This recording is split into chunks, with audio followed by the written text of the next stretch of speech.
This is a huge orphanage, and the children inside are tools for the director to make money. They do heavy physical work every day, but at mealtime, each only gets a small spoonful of thin porridge. At the command of the manager, the children immediately start gobbling down, the clatter of bowls and chopsticks resounding, and within seconds, the food is licked clean. At night, many children are too hungry to sleep. To solve this problem, they decided to draw lots to choose someone to ask the manager for more food. Unfortunately, the newcomer Oliver drew the shortest one. At dinner, everyone looked at him, meaning he should quickly go ask the manager for food. Oliver held his bowl and walked up to the manager, timidly saying, "Please, sir, I want some more." The person in charge of meals flew into a rage and chased Oliver with a stick. This matter quickly reached the director's ears. With his fat head and big ears, he looked incredulous. No one had ever asked for more food. How could this child be so ungrateful? So they posted a notice at the orphanage gate, offering £5 to anyone who would take Oliver away. That day, a coffin shop owner said he wanted to find an apprentice, and that very night, he sent Oliver over on the muddy road. Upon arriving at the coffin shop, the owner's wife said the child was too skinny, but if he stayed there for a while, he would surely be well fed and plump. However, as soon as she turned around, the owner's wife instructed the maid to give Oliver the leftovers from the dog's meal. But even though it was what the dog had eaten, Oliver didn't mind at all.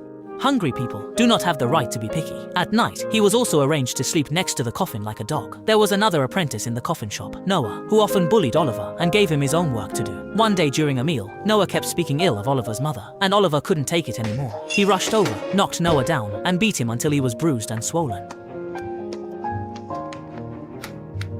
Unexpectedly, this scene was witnessed by the maid and the mistress as they entered, and they forcibly pulled him apart and locked him in the coal storage room. Soon, Noah called the orphanage steward, demanding severe punishment for Oliver. No matter how Oliver defended himself, everyone believed it was his fault. Noah eagerly handed over a stick, and Oliver was severely beaten by the boss.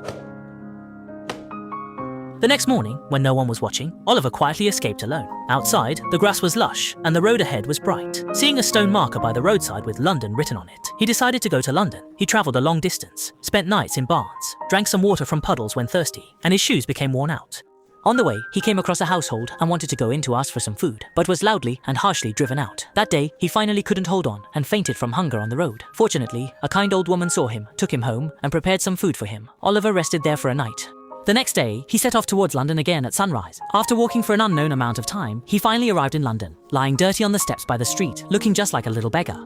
At this moment, a child pretending to be an adult noticed him. He said he could give Oliver some food and told him that he had a nickname, Dodger, then showed him a loaf of bread he had just swiped. The streets here were crowded with pedestrians and carriages, and Dodger led him further and further away, gradually reaching the poor district. Through dirty and messy alleys, Dodger brought Oliver to their home.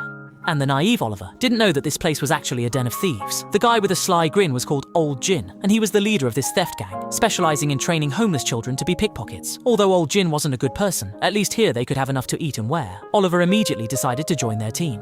Old Gin said that being a pickpocket is not as simple as it seems. It requires several people working together to succeed.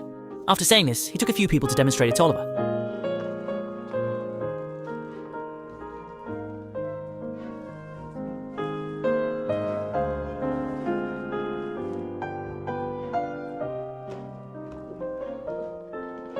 That day, Oliver went out for practice with Dodger and Charlie. They noticed a well-dressed man reading by the roadside, who seemed to be a gentleman. With Dodger and Charlie's cooperation, they successfully swiped his handkerchief. Unexpectedly, this scene was witnessed by the bookstore owner. The two of them ran off, leaving Oliver standing there, bewildered. In the end, he was mistaken for a thief, and the whole street came to catch him.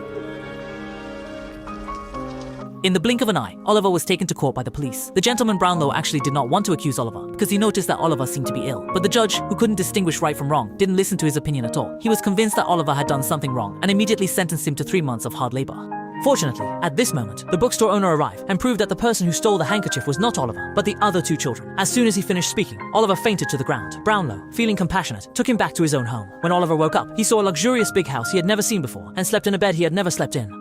Brownlow believed that Oliver was a good child by nature, so he decided to take him in and teach him a trade that would allow him to support himself. The maid dressed Oliver in noble clothes and burned his old ones. From today, Oliver's life would be completely different. Brownlow took him to the study and said that he could come here to learn in the future. Meanwhile, Fagin was very angry when he learned that Oliver had been arrested. He blamed the artful Dodger for not protecting Oliver, saying that if Oliver exposed them, they would all be finished. That day, Brownlow wanted to return the book he had borrowed to the bookstore owner, and Oliver asked to return it for him. Brownie agreed and then gave Oliver £5 to hand over to the bookstore owner. Unexpectedly, as Oliver was halfway there, a woman suddenly hugged him from behind, claiming that Oliver was her runaway younger brother. Oliver struggled hard and shouted for help, but passers-by advised him to obediently go home with his sister. At this moment, a man named Bill came running, saying that his seriously ill mother was waiting for him to come home. The two of them worked together and forcibly took Oliver off the street.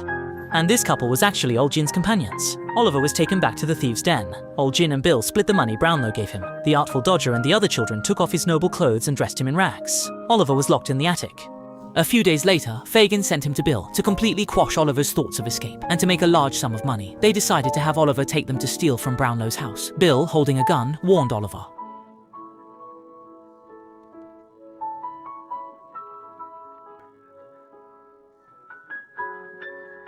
On a night of heavy rain, Bill and his accomplice Toby set out with Oliver. At this moment, Oliver did not know where they were going. When he saw Mr. Brownlow's house, he was unwilling to steal from his benefactor's home.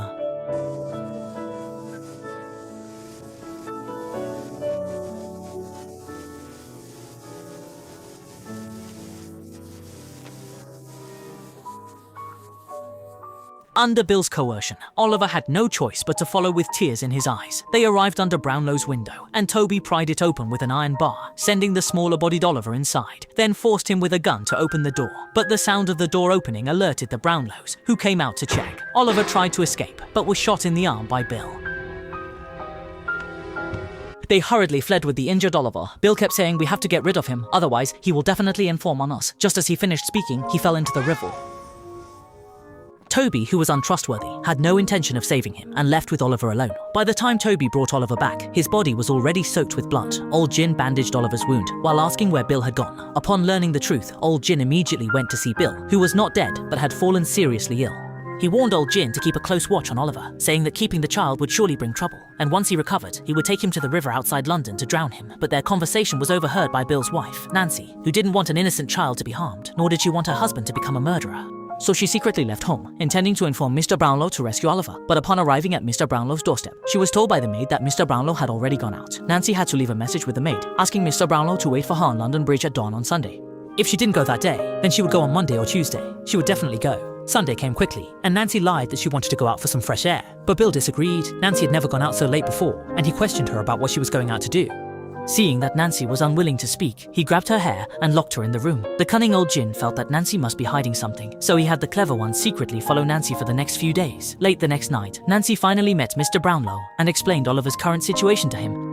During their conversation, Nancy did not betray Bill. She only asked Brownlow to go to Fagin's place to rescue Oliver, and all of this was overheard by the Artful Dodger, hiding in the shadows. The Artful Dodger hurried home to tell Fagin what had happened. When Bill found out what Nancy had done, he flew into a rage, grabbed a stick, and rushed home, ignoring Nancy's desperate pleas, and beat her to death.